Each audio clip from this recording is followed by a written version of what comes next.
မင်္ဂလာပါအခုဖတ်ပြပေးမှာကတော့ inflation ဆိုတဲ့ငွေကြေးဖောင်းပွားမှုအကြောင်းငွေကြေးဖောင်းပွားမှုဖြစ်တော့မယ်ဆိုရင်သိနိုင်တဲ့အကြောင်းငွေကြေးဖောင်းပွားမှုဖြစ်တော့မယ်ဆိုရင်ကိုယ့်ရဲ့ငွေကြေးတန်ဖိုးတွေကိုဘယ်လိုကာကွယ်ရမယ်ဆိုတဲ့အကြောင်းလေးတွေကို Google Gemini AI မှရေးပြထားတဲ့တွေကိုပြန်လည်ဖတ်ပြပေးမှာဖြစ်ပါတယ်ငွေကြေးဖောင်းပွားမှု inflation ဆိုတာကိုအရိုးရှင်းဆုံးပြောရရင်ကုန်စည်နဲ့ဝန်ဆောင်မှုပစ္စည်းတွေရဲ့ဈေးနှုန်းတွေတရိပ်ရိပ်တက်လာပြီးမိမိမှာရှိတဲ့ငွေကြေးရဲ့ဝယ်ယူနိုင်စွမ်းအားကျဆင်းသွားတာကိုဆိုလိုတာပါဥပမာအားဖြင့်လွန်ခဲ့တဲ့9နှစ်ကကျပ်1000နဲ့မုံရငါတစ်ပွဲစားနိုင်ပေမဲ့အခုအခါမှာကျပ်3000ပေးမှစားနိုင်တော့တာမျိုးဟာငွေကြေးဖောင်းပွားမှုရဲ့တာရကတစ်ခုပဲဖြစ်ပါတယ်ငွေကြေးဖောင်းပွားမှုအကြောင်းကိုအချက်အလက်အလိုက်အသေးစိတ်ရှင်းပြပေးပါမယ်နံပါတ်1ငွေကြေးဖောင်းပွားမှုကိုဖြစ်ပေါ်စေသောအဓိကအကြောင်းအရင်းများငွေကြေးဖောင်းပွားမှုဟာအကြောင်းအရင်းအမျိုးမျိုးကြောင့်ဖြစ်နိုင်ပေမဲ့အဓိကအားဖြင့်အချက်3ချက်ရှိပါတယ်ဝယ်လိုအားကြောင့်ဖြစ်သောငွေကြေးဖောင်းပွားမှုလူတွေမှာသုံးစွဲနိုင်တဲ့ငွေတွေအများကြီးရှိလာပြီးပစ္စည်းတွေကိုအလိုအရက်ဝယ်ကြတဲ့အခါဝယ်လိုအားကထုတ်လုပ်နိုင်စွမ်းထက်ကျော်လွန်သွားတဲ့အခါဈေးနှုန်းတွေတက်လာတာမျိုးပါငွေတွေကအများကြီးပစ္စည်းကအနည်းငယ်ဖြစ်နေတဲ့အခြေအနေပါကုန်ကျစရိတ်ကြောင့်ဖြစ်သောငွေကြေးဖောင်းပွားမှုကုန်ပစ္စည်းထုတ်လုပ်တဲ့နေရာမှာကုန်ကျန်းခတွေဥပမာ73စီဈေးလျှက်စစ်ခဒါမှမဟုတ်လုပ်သားခတွေတက်လာတဲ့အခါလုပ်ငန်းရှင်တွေကအကျိုးမခံနိုင်ပဲကုန်ပစ္စည်းဈေးနှုန်းကိုမြင့်တင်လိုက်ရတာမျိုးဖြစ်ပါတယ်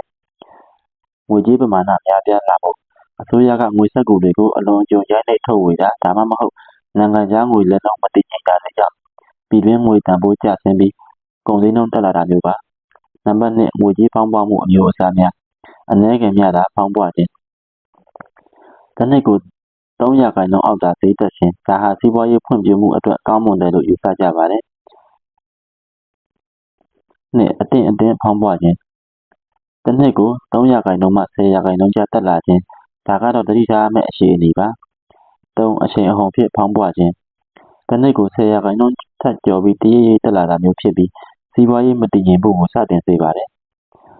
4အလွန်အကျွံဖောင်းပွားခြင်းဈေးနှုန်းတွေကတစ်လကို50%ထက်မကထိမနိုင်သိမရတက်သွားတာမျိုးပါဥပမာဇင်ဘာဘွေနိုင်ငံသို့မဟုတ်ဗင်နီဇွဲလားနိုင်ငံတို့မှာဖြစ်ခဲ့တဲ့လိုမျိုးပါနံပါတ်3ငွေကြေးဖောင်းပွားမှုရဲ့ကောင်းကျိုးဆိုးကျိုးများဆိုးကျိုးတွေကစပြီးဖတ်ပြပေးပါမယ်ငွေစုသူများနစ်နာခြင်းဒါမှငွေစုထားသူတွေအတွက်ငွေရဲ့တန်ဖိုးကကျဆင်းသွားတဲ့အတွက်သူတို့ရဲ့စုဆောင်းငွေကအစစ်အမှန်တန်ဖိုးလျော့နည်းသွားပါတယ်ဝင်ငွေပုံသေးရှိသူများဒုက္ခရောက်ခြင်းလစာပုံသေးရတဲ့ဝန်ထမ်းတွေဟာကုန်စည်နှုန်းတက်လာပေမဲ့ဝင်ငွေမတိုးတဲ့အတွက်လူနေမှုအဆင့်အတန်းကျဆင်းသွားပါတယ်ရင်းနှီးမြှုပ်နှံမှုမရေရာခြင်းဈေးနှုန်းတွေခန့်မှန်းရခက်တဲ့အတွက်လုပ်ငန်းရှင်တွေရင်းနှီးမြှုပ်နှံဖို့ဝင်လာကြပါတယ်ကောင်းကျိုးကတော့အနည်းငယ်များသာရှိပါတယ်ကျွေးမိရှိသူများအတွက်အကျိုးရှိခြင်းငွေတန်ဖိုးကျသွားတဲ့အတွက်အရင်ကချေးထားတဲ့ငွေကိုပြန်ဆပ်ရတာပိုလွယ်ကူသွားစေပါတယ်စားသုံးမှုကိုမြင့်တင်ပေးခြင်းကုန်စည်နှုန်းတွေနောက်ထပ်တက်အောင်မယ်လို့ယူဆရင်လူတွေကပစ္စည်းတွေကိုအခုကတည်းကဝယ်ယူကြတဲ့အတွက်စီးပွားရေးလက်ပတ်မှုကိုအားပေးရရောက်ပါတယ်နံပါတ်4ငွေချင်းဖောက်ပွားမှုကိုဘယ်လိုထိန်းချုပ်မလဲအစိုးရနဲ့ဗဟိုဘဏ်တွေကများသောအားဖြင့်အောက်ပါနည်းလမ်းတွေနဲ့ထိန်းချုပ်ကြပါတယ်အတိုးနှုန်းမြင့်တင်ခြင်းဗဟိုဘဏ်ကအတိုးနှုန်းမြင့်လာရင်လူတွေကငွေချေးရတာခက်ခဲသွားပြီးသုံးစွဲမှုလျော့ကျသွားပါတယ်ဒါကဝယ်လိုအားကိုလျှော့ချပေးပါတယ်အစိုးရအတုံးစရိတ်လျှော့ချခြင်းအစိုးရကငွေသုံးတာကိုလျှော့ချပြီးအခွန်တိုးကောက်တာမျိုးလုပ်ခြင်းဖြင့်ဈေးကွက်ထဲကငွေပမာဏကိုထိန်းညှိပါတယ်အနှစ်ချုပ်အနေနဲ့ငွေကြေးဖောင်းပွားမှုဆိုတာစီးပွားရေးလောကရဲ့သဘာဝတစ်ခုဖြစ်ပေမဲ့ထိန်းချုပ်နိုင်တဲ့အတိုင်းအတာထဲမှာရှိနေဖို့ကအလွန်အရေးကြီးပါတယ်ငွေကြေးဖောင်းပွားမှုအများများလာရင်ပြည်သူတွေရဲ့လူမှုစီးပွားရေးဘဝကိုထိခိုက်စေနိုင်ပါတယ်မိမိရဲ့ငွေကြေးတွေကိုဒီလိုဖောင်းပွားမှုတန်းကနေကာကွယ်ဖို့အတွက်ရွှေအိမ်ချမ်းမီဒါမှမဟုတ်အခြားသောရင်းနှီးမြှုပ်နှံမှုတွေလုပ်ထားတာကကောင်းငွေသက်သာကင်ထားတာတဲ့ပုံကိုကောင်းမှုတဲ့နည်းလမ်းတစ်ခုဖြစ်ပါတယ်ငွေကြေးဖောင်းပွားတော့မယ်ဆိုတာဘယ်အချက်တွေကိုကြည့်ပြီးသိနိုင်တယ်လဲဆိုတာဆက်ပြီးဖတ်ပြပေးပါမယ်ငွေကြေးဖောင်းပွားမှု inflation ဆိုတာရုတ်တရက်ကြီးဖြစ်လာတာမျိုးတဲ့ရှေ့ပြေးနမိတ်လက္ခဏာတွေကအရင်ပြလေးရှိပါတယ်စီးပွားရေးပညာရှင်တွေရဲ့ရင်းနှီးမြှုပ်နှံသူတွေဟာအောက်ပါအချက်တွေကိုကြည့်ပြီးငွေကြေးဖောင်းပွားတော့မယ်ဆိုတာကိုကြိုတင်ခန့်မှန်းကြပါတယ်အဓိကကြည့်ရှုရမယ့်အချက်၅ချက်ရှင်းပြပေးပါမယ်နံပါတ်1အခြေခံကုန်ကျန်းနဲ့စွမ်းအင်ဈေးနှုန်းများတက်လာခြင်းဒါဟာအထင်ရှားဆုံးရှေ့ပြေးလက္ခဏာပါ73စီဈေးတက်ရင်တည်ယူပို့ဆောင်ရေးဈေးတက်ပါတယ်တည်ယူပို့ဆောင်ရေးဈေးတက်ရင်ဆန်စီစားကအစ အကုန်ဈေးတက်ဖို့လမ်းစာပဲဖြစ်ပါတယ်။ကုန်ကျန်းဈေးတန်မဏိကြေးနီစိုက်ပျိုးရေးသွင်းအားစုနေရောစာဈေးနှုန်းတွေတက်လာရင်နောက်ဆက်တွဲကုန်ချောဈေးနှုန်းတွေလိုက်တက်လာတော့မှာဖြစ်ပါတယ်။နံပါတ်2ငွေလဲလှယ်နှုန်းမတည်ငြိမ်ခြင်းမိမိနိုင်ငံရဲ့ငွေကြေးတန်ဖိုးဟာနိုင်ငံခြားငွေဥပမာဒေါ်လာနဲ့ရှင်ရင်တေးရိပ်ကျဆင်းလာတာဟာငွေကြေးဖောင်းပွားမှုရဲ့ခြေပြေးနမိတ်ပါအထူးသဖြင့်တွင်းကုန်ကိုအားကိုးနေရတဲ့နိုင်ငံတွေမှာပြည်ပကပစ္စည်းတင်ဖို့ငွေပိုပေးရတဲ့အတွက်ပြည်တွင်းမှာရောရောင်းချတဲ့အခါဈေးနှုန်းမှာမြင့်တက်လာရပါတယ်ဈေးကွက်ထဲတွင်ငွေပမာဏများပြားလာခြင်းအစိုးရကငွေစက်ကူတွေအမြောက်အများရိုက်ထုတ်တာဒါမှမဟုတ်ဘဏ်တွေကငွေရှေးရလွယ်ကူအောင်အတိုးနှုန်းတွေကိုအလွန်အကျွံချော့ချထားတာမျိုးတွေဟာငွေကြေးဖောင်းပွားမှုကိုဖိတ်ခေါ်နေတာနဲ့တူပါတယ်လူတွေလက်ထဲမှာငွေတွေအများကြီးရှိလာပေမဲ့ထုတ်ကုန်ပစ္စည်းကတိုးမလာဘူးဆိုရင်ပစ္စည်းကိုလူဝယ်ကြရင်ဈေးနှုန်းတွေမြင့်တက်လာတတ်ပါတယ်အလုပ်သမားကနဲ့လစာများတိုးမြင့်တောင်းဆိုလာခြင်းနံပါတ်4အချက်ကတော့လုပ်သမားကနဲ့လစာများတိုးမြင့်တောင်းဆိုလာခြင်းပါကုန်စည်နှုန်းအနည်းငယ်စတက်လာပြီဆိုတာနဲ့လုပ်သမားတွေကသူတို့ရဲ့စားဝတ်နေရေးအတွက်လစာတိုးဖို့တောင်းဆိုကြပါတယ်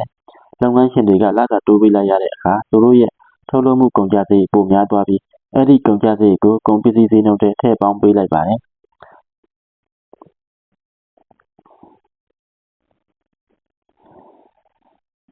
်ဒါဟာငွေကြေးဖောင်းပွားမှုကိုအချိန်မြင့်တင်ပေးတာဖြစ်ပါတယ်အိမ်ချမ်းမြေနဲ့ရွှေဈေးနှုန်းများမြင့်တက်လာခြင်းနံပါတ်5အချက်ကတော့အိမ်ချမ်းမြေနဲ့ရွှေဈေးနှုန်းများမြင့်တက်လာခြင်းပါလူတွေဟာငွေတန်ဖိုးကျတော့မယ်လို့ခံစားမိတဲ့အခါသူတို့ရဲ့လက်ကျန်ငွေတွေကိုတန်ဖိုးမြဲတဲ့ပိုင်ဆိုင်မှုတွေအဆက်တွေကိုပြောင်းလဲတက်ကြပါတယ်ရွှေဈေးတွေအကြောင်းရင်းမရှိဘဲတက်လာတာအိမ်ချမ်းမြေအယောင်းဝယ်တွေတွက်လာပြီးဈေးတက်လာတာတွေဟာငွေဈေးဖောင်းပွားမှုတန်ကိုကာကွယ်ဖို့လူတွေကကြိုတင်ပြင်ဆင်နေကြတဲ့လက္ခဏာဖြစ်ပါတယ်အချင်းချုပ်အားဖြင့်ကြည်ရမယ့်အညွှန်းကိန်းများအကယ်၍သင်ဟာစီးရင်အချက်အလက်တွေကြည့်ကျင်နေဆိုရင်တော့အစိုးရကထုတ်ပြန်တဲ့ဒီအညွှန်းကိန်းတစ်ခုကိုစောင့်ကြည့်နိုင်ပါတယ်1 CPI Consumer Price Index စားသုံးသူတွေရဲ့ဝယ်ယူရတဲ့ကုန်ဈေးနှုန်းအညွှန်းကိန်း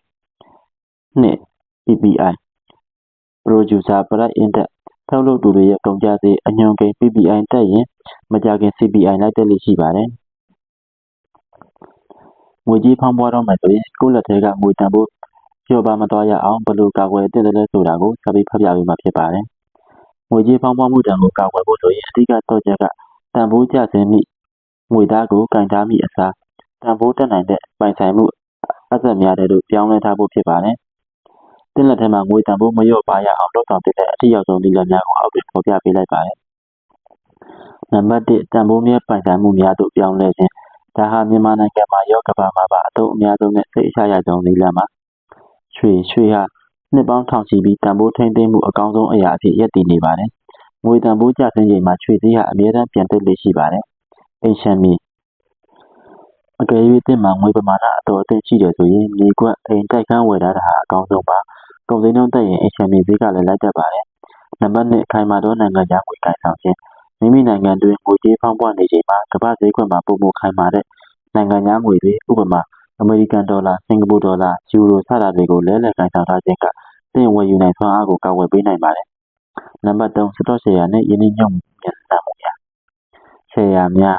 းစားတောက်ကုန်ဆေးဝါးနဲ့အခြေခံလိုအပ်ချက်ထုတ်လုပ်တဲ့ကုမ္ပဏီကြီးတွေရဲ့ရှယ်ယာတွေကိုဝယ်ထားခြင်းပါကုန်စည်နှုန်းတက်ရင်သူတို့ရဲ့အမြတ်လည်းတက်တဲ့အတွက်ရှယ်ယာဈေးတွေလိုက်တက်တတ်ပါတယ်စီးပွားရေးလုပ်ငန်းတွင်ရင်းနှီးမြှုပ်နှံခြင်းမိမိကိုယ်တိုင်လုပ်ကိုင်နေတဲ့ဒါမှမဟုတ်အမြတ်အစွန်းရှိမဲ့လုပ်ငန်းတွေမှာငွေကိုလှည့်လည်သုံးစွဲခြင်းက